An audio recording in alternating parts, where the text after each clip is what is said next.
Hello दोस्तों, कैसे हैं आप लोग। आज फिर से हम लेकर आ गए हैं अकबर बीरबल की रोचक और बुद्धिमत्ता से भरपूर कहानियों को लेकर। तो देर ना करते हुए चलते हैं अपनी कहानियों की तरफ। आगे बढ़ने से पहले दोस्तों, अगर आपने अब तक हमारे चैनल को सब्सक्राइब नहीं किया है तो जल्दी से चैनल को सब्सक्राइब करें और बेल आइकन को भी ऑन कर दें ताकि आने वाली सभी वीडियो आप तक सबसे पहले पहुंच सकें। और वीडियो पसंद आ रही हो तो वीडियो को लाइक करें, कमेंट करें और अपने दोस्तों के साथ शेयर करें। अब आगे देर ना करते हुए चलते हैं अपनी कहानियों की तरफ। एक बार की बात है, बादशाह अकबर की सबसे प्यारी अंगूठी अचानक गुम हो गई थी। बहुत ढूंढने पर भी वह नहीं मिली। इस कारण बादशाह अकबर चिंतित हो जाते हैं और इस बात का जिक्र बीरबल से करते हैं। इस पर बीरबल महाराज अकबर से पूछते हैं, महाराज, आपने अंगूठी कब उतारी थी और उसे कहाँ रखा था।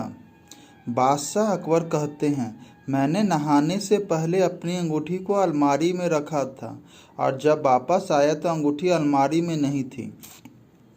फिर बीरबल अकबर से कहते हैं, तब तो अंगूठी गुम नहीं, चोरी हुई है और यह सब महल में साफ सफाई करने वाले किसी कर्मचारी ने ही की है। यह सुनकर बादशाह ने सभी सेवकों को हाजिर होने को कहा। उनके कमरे में साफ सफाई करने के लिए कुछ 5 कर्मचारी तैनात थे और पांचों हाजिर हो गए। सेवकों के हाजिर होने के बाद बीरबल ने उन सभी को कहा, महाराज की अंगूठी चोरी हो गई है जो अलमारी में रखी थी।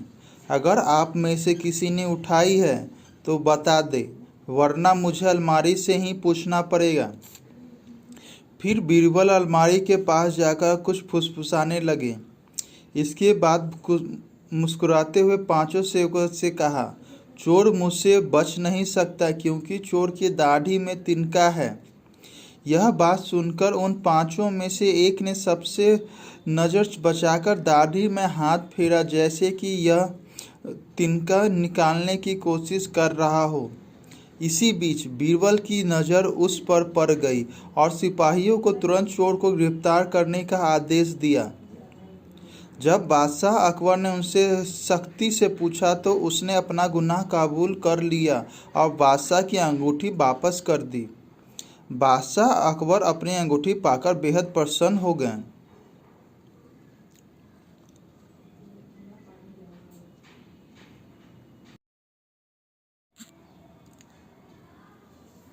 एक बार शहंशाह अकबर अपने साथ बीरबल को शिकार पर ले गए।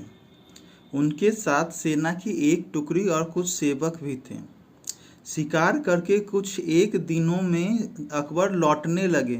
तभी रास्ते पर एक गांव को देखकर बादशाह के मन में उसके बारे में जानने की इच्छा जगी। उन्होंने तुरंत अपने साथ आए बीरबल से पूछा कि क्या तुम इस गांव के बारे में कुछ जानते हो। मुझे इस जगह के बारे में जानना है। बीरबल ने जवाब दिया, शहंशाह, मुझे भी इस गांव के बारे में कुछ नहीं पता है। आप अपने राज्य के इस गांव की तरफ मैं भी पहली बार ही आया हूँ। आप यहाँ के बारे में जानना चाहते हैं तो मैं किसी से पूछकर बताता हूँ। तभी बीरबल की नज़र एक आदमी पर पड़ी। उन्होंने उसे अपने पास बुलाकर पूछा, भाई, क्या तुम इसी गांव के रहने वाले हो। अकबर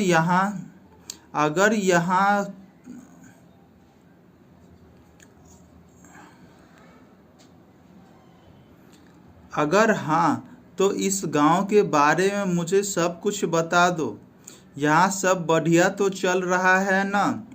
वो आदमी बीरबल के सवालों का जवाब दे ही रहा था कि उसकी नज़र बादशाह पर पड़ गई। उसने उन्हें पहचान लिया। फिर बोला कि साहब, आप लोगों के राज्य में यहाँ कुछ खराब कैसे हो सकता है। यहाँ सब कुछ बढ़िया है। तब बादशाह ने उससे पूछा, तुम्हारा नाम क्या है।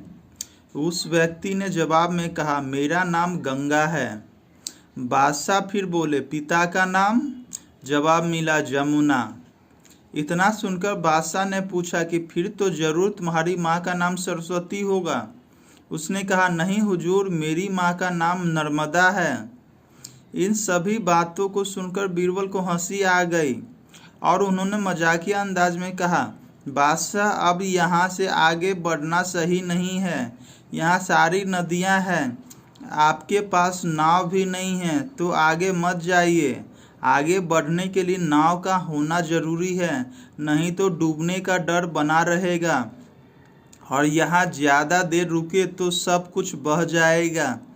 बीरबल की यह बात सुनकर बादशाह को भी जोर से हंसी आ गई। वो व्यक्ति भी बीरबल का मजाक सुनकर मुस्कुराते हुए वहां से चला गया।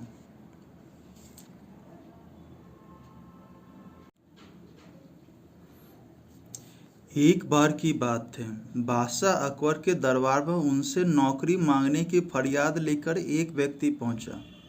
उसकी कुछ देर बातें सुनने और बुद्धि की परीक्षा लेने के बाद बादशाह ने उसे चुंगी यानी टैक्स वसूलने का अधिकारी बना दिया। बीरबल उस दरबार में मौजूद थे। उन्होंने उसे कुछ देर ध्यान से देखने के बाद कहा कि बादशाह, यह व्यक्ति ज़्यादा ही चालाक लग रहा है। यह जल्द ही कुछ न कुछ बेईमानी जरूर करेगा। होते होते कुछ समय गुजरा और तब तक उस व्यक्ति ने टैक्स वसूलने का काम पूरी तरह संभाल लिया था।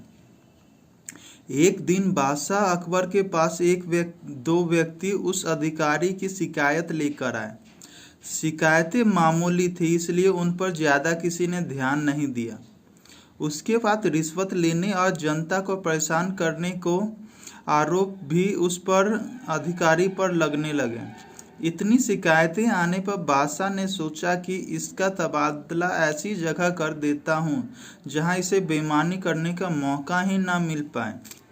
इतना सोचते ही बादशाह ने फैसला किया कि उसे अस्तबल का मुंशी बनाया जाएगा। फिर अकबर ने मन में कहा कि अब घोड़ों की लीद उठवाने के काम में ये क्या बेईमानी कर पाएगा।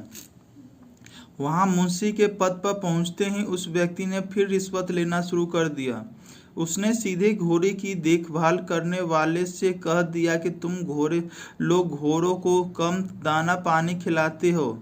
इसका पता बादशाह को चला है, इसलिए मुझे लीद को तोलने के लिए भेजा है। अब अगर लीद का वजन कम हुआ तो सबकी शिकायत बादशाह से कर दूंगा। इस तरह से उस मुंशी ने से परेशान होकर हर घोड़े के हिसाब से उसे 1 रुपया लोगों ने देना शुरू कर दिया। यह बात भी कुछ समय बाद अकबर तक पहुंच गई।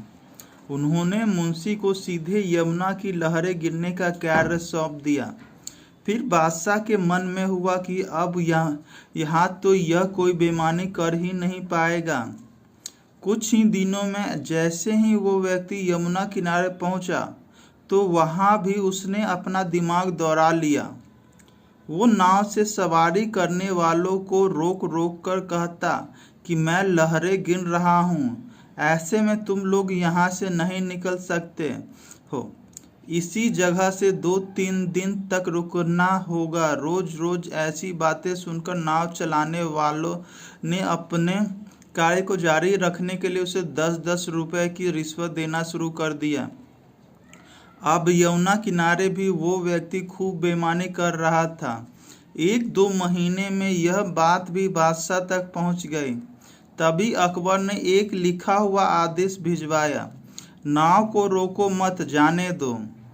वो व्यक्ति चतुर था। उसने बादशाह के आदेश वाले पत्र को नावों को रोको मत, जाने दो कर दिया था। इस थोड़ी हेर फेर के बाद उसने अकबर का आदेश वहां टंगवा दिया। आखिर में उससे परेशान होकर बादशाह ने उसे नौकरी से ही निकाल दिया।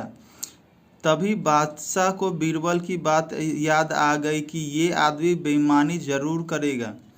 तब उनके मन में हुआ कि मुझे उसे पहली गलती में ही कठोर दंड देना चाहिए था।